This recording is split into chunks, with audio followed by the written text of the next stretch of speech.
নদিয়ায় হরিণঘাটার পর হাঁসখালি বেআইনিভাবে গ্রাহকদের আধার কার্ড দিয়ে একাধিক সিম তুলে সাইবার অপরাধীদের কাছে বিক্রি করার অভিযোগে গ্রেপ্তার এক যুবক। নদিয়ার হাঁসখালির ঘটনা। জানা যায়, নদিয়ার হাঁসখালি সহ বিভিন্ন এলাকায় এই যুবক দীর্ঘদিন ধরে রাস্তার পাশে দোকানে সিম বিক্রি করতেন।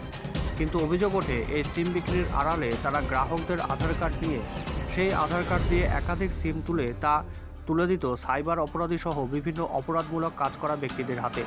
দীর্ঘদিন ধরে এই অভিযোগ পাওয়ার পর হাঁসখালি থানার পুলিশ গোপন সূত্রে খবর পেয়ে হাঁসখালির মুড়াগাছা থেকে একজনকে গ্রেপ্তার করে।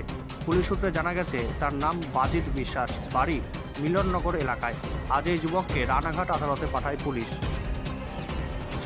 আর একবার জানাই, নদিয়ার হরিণঘাটার পর হাঁসখালি বেআইনিভাবে গ্রাহকদের আধার কার্ড দিয়ে একাধিক সিম তুলে সাইবার অপরাধীদের কাছে বিক্রি করার অভিযোগে গ্রেপ্তার এক যুবক। নদিয়ার হাঁসখালির ঘটনা। জানা যায়, নদিয়ার হাঁসখালি সহ বিভিন্ন এলাকায় এই যুবক দীর্ঘদিন ধরে রাস্তার পাশে দোকানে সিম বিক্রি করতেন।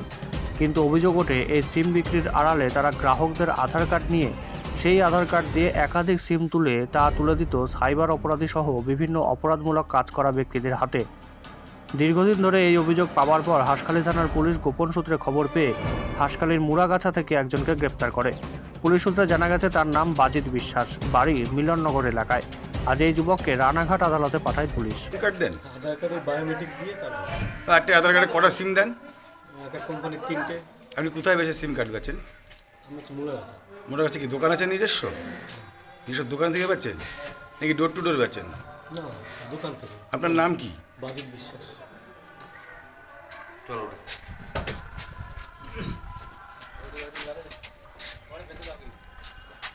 কটা আটে না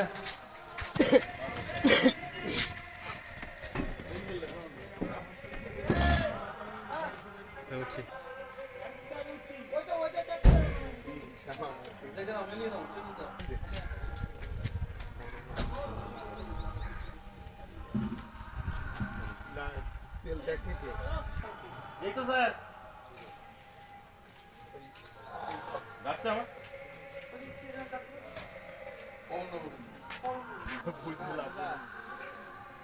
এখন তো সাহেব থাকবে কিনা এই তো এক জ্বালা।